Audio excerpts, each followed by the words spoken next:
Hello everyone, sorry for not having a video in a while. We do have timestamps on the screen if you want to skip straight to the news. But a quick update before we begin. We have a lot of new details, rumors, theories, news, and official updates to discuss today, as well as a few things that we missed over the past couple of months.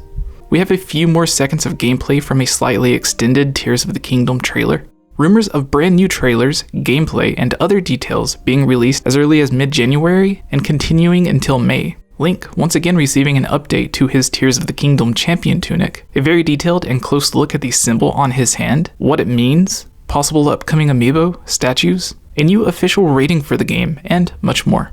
Some of the news and details in this video was originally made over a month ago for a previous video, but due to moving to a new house, I wasn't able to ever finish the video, and because I still wanted to discuss some of the news, I added the more important news from it to this one, which features all of the more recent new details, theories, news, rumors, and everything else that is more up to date. As for my next few upcoming videos, and what to expect next, I've been working on a few different videos that should be coming out soon. A big in-depth breakdown featuring all of the Twilight Princess and Tears of the Kingdom connections that I mentioned in this video that everyone asked for. I am beginning a new iceberg or tier list series for each Zelda game covering theories, details, Easter eggs, and more. The videos will start with the most common or well-known facts and theories, and getting more obscure, darker, or just less well-known as we go down the list. I also have a really long theory video that the Geek Apprentice has helped me on that I'm very excited to finally upload.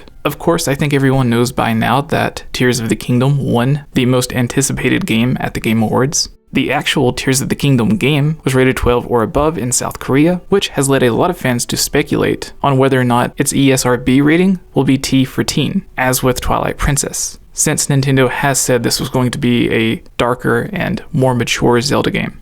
If you enjoyed this video, or are looking forward to any of the upcoming videos I just mentioned, please give this video a like, subscribe, and if you would really like to support us, you can join our Discord, follow us on Twitter or Instagram, or support us directly through Patreon for some of the many rewards that we have there. This upcoming Wednesday, I'll be having my second interview with 𝗏, one of the co-creators of IGN, and discussing his career, the video game industry, and of course a lot of Zelda. Let's start with a couple of theories before we get to the news. Starting off with the symbol on Link's hand, I've tried zooming in on the enhanced 4K and even 8K trailers that I uploaded to get a better look, but it was always hard to get a straight-on view. However, now that we have close-up photos from Nintendo Live 2022, an event held in Japan, which, honestly, how much does this make you miss Nintendo hosting Space World or Nintendo's Shoshinkai? In these images and videos, we can see the symbol perfectly. Most people are saying this means time, which is honestly perfect for what we know it does, controlling or reversing time. Some believe the design is made to look like the circular medallion or rune containing the symbol can be removed and others be inserted for different abilities. This is a theory we mentioned in a previous video, with these specific abilities using the golden light, such as the time reversal from the runes, being this game's version of the Sheikah Slate abilities, while the abilities from the glowing green spirit hand would be replacing the champion abilities, or vice versa. Presumably, similar to how we unlock champion abilities by progressing through Breath of the Wild and completing the Divine Beasts, Tears of the Kingdom may allow you to receive other rune abilities in the same way as you progress through the game. And just as we select a single Sheikah Slate ability at a time, represented by the picture on the Sheikah Slate screen, the round symbol on Link's gauntlet will be a way to physically show the new ability you currently have equipped. Again, this is just a theory a lot of people have based off of the design. New amiibo and first 4 figure statues. Yes, that is correct. You will be likely to own your own smaller version of this statue of Link featured at Nintendo Live 2022, as either an amiibo or first 4 figure statue. I've seen a few people say things like, this is just for a special event, the game isn't even out yet, we barely have any official artwork, and this design isn't even one of them. And, well, all of that was true for Breath of the Wild when Nintendo had this giant statue of Link, a Guardian, and a Bokoblin at E3 2016, all of which would be confirmed to be designed after official artwork would go on to receive their own amiibo. I mean, seriously, how crazy is it that a Bokoblin of all things received its own amiibo? And this main statue of Link would also go on to be announced as a first 4 figures statue 3 months before the game's release. And actually, giant Link statues that also end up being first 4 figure statues and sometimes amiibo go back way further. This giant statue of Link and a Loftwing hanging above your head at the 2011 E3, and even all the way back to Ocarina of Time's giant Link statue at E3 97 was used by First 4 Figures to make a statue, and later on an amiibo. No, we haven't seen official artwork of Link looking like this yet, but we do actually have what could be an early concept with this image, and of course, seen again in the pose within the original trailer. Zelda is one of First 4 Figures' most popular series of statues. Breath of the Wild has 7 or 8 on its own, so a tiny bit of common sense will tell you it isn't a case of if First 4 Figures will announce this as a statue at some point, but when. And you could make a good guess that other Tears of the Kingdom characters will be made as statues as well. So which characters would you like to see? I'm crossing my fingers for short-haired Zelda, Ganondorf, Link in the new green Triforce clothes, and a series of the sages, similar to the champion line of statues for Breath of the Wild, which First 4 Figures just recently announced pre-orders for Urbosa as the 3rd statue, leaving Daruk to come out early next year. I think it can be assumed almost any official artwork that is used for a statue will also have its own amiibo from Nintendo. What statues or amiibo would you love to see, and for the amiibo, what effect would you like it to have in the game? Although they aren't official, we do have these 2 amazing Breath of the Wild and Tears of the Kingdom statues of Link. 3. Tunic damage. This is a bit of a quick one. With close-ups of the statue, we can see the damage caused by the Malice attacking Link. Not only is his arm and the Master Sword damaged, but we can also see the effect it had on his clothes and armor. In this comparison of the left and right side, we see the padded long sleeves of the undershirt are completely burnt and missing.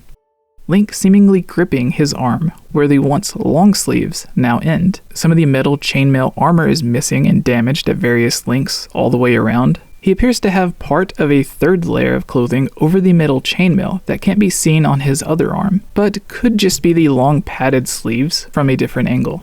Finally, and the most noticeable, we see the champion tunic slowly fading from its normal blue to a black, and looking as if it was charred and burnt all around this side of his body. If the Malice was damaging enough to eat or melt through all of these different layers, including the metal armor, I'm curious to see what the immediate effects are to Link's arm, shoulder, and ribs before he is healed and gains his new powers, presumably from the Spirit's Hand. Which I think is exactly what we see happening in this scene with Link laying around these symbols.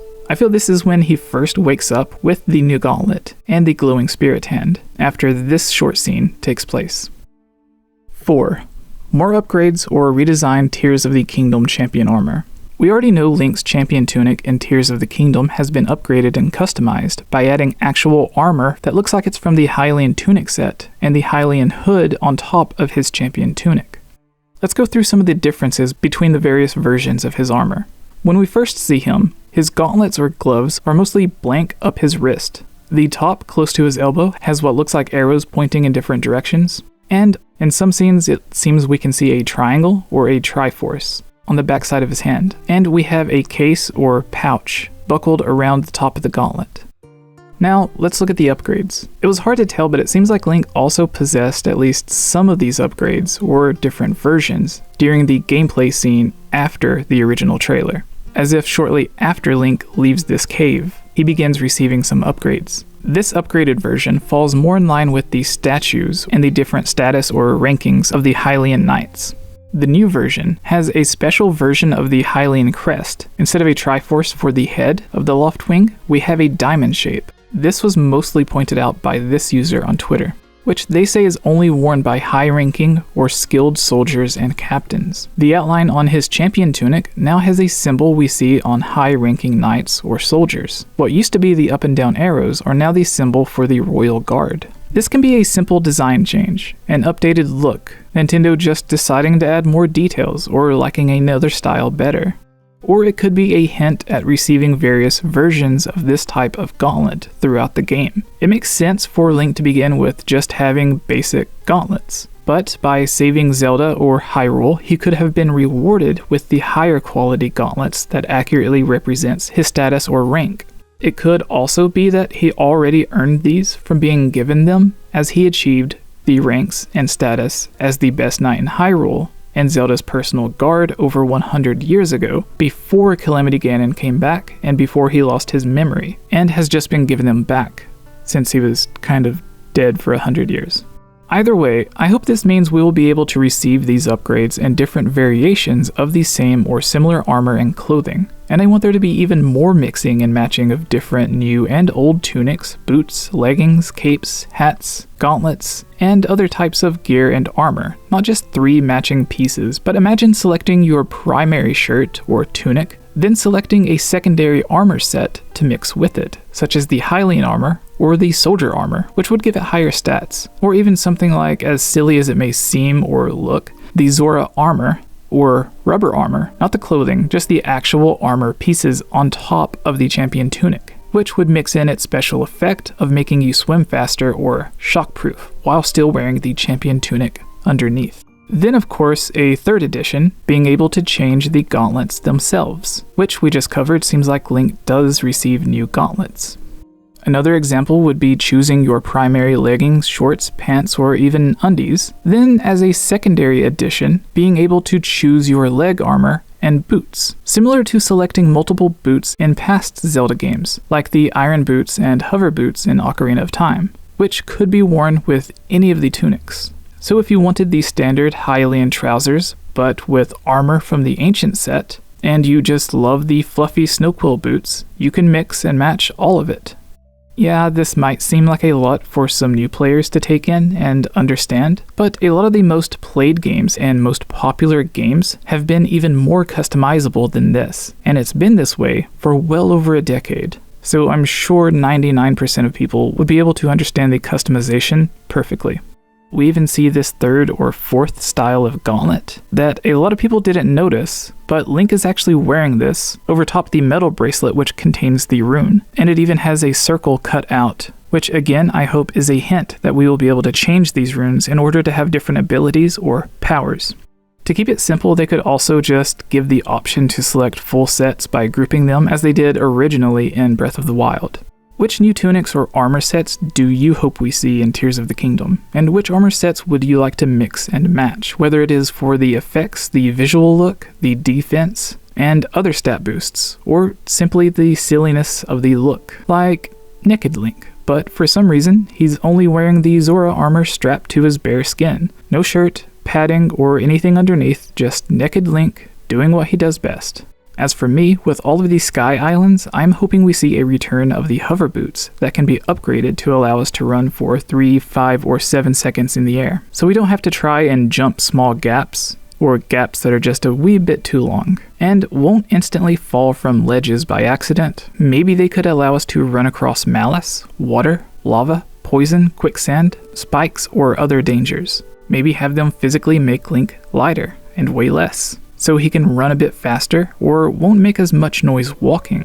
The hover boots have the potential for many different effects that would all be great and make sense, though simply hovering for a few seconds would be the most likely if they are added, as that is what everyone already knows from them. But just like other armor sets can be upgraded, have the time you can walk on air last longer with each upgrade, as mentioned earlier, from something like hovering from 3 seconds to 5 seconds, and then maxing out at 7 seconds.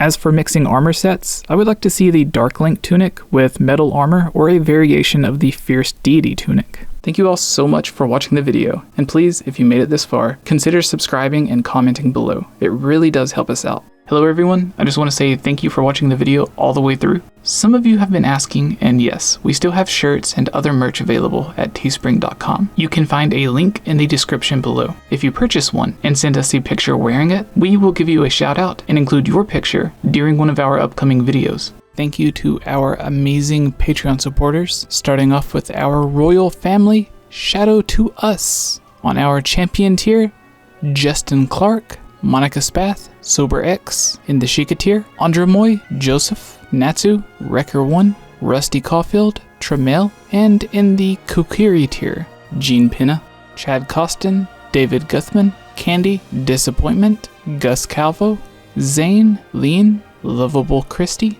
Mr. Monocled Metroid, and whoever this is only donated to hear Jessie speak my name. Thank you all so much. If any of you would like your name to be featured at the end of any of our videos or to get a shout out at the beginning of our Zelda podcast, the Hylian Gamescast, and to have any of your topics or questions answered or turned into a full video to be featured here on our channel, along with many other things, please join our Patreon and help support the channel. Thank you all so much. Happy Halloween.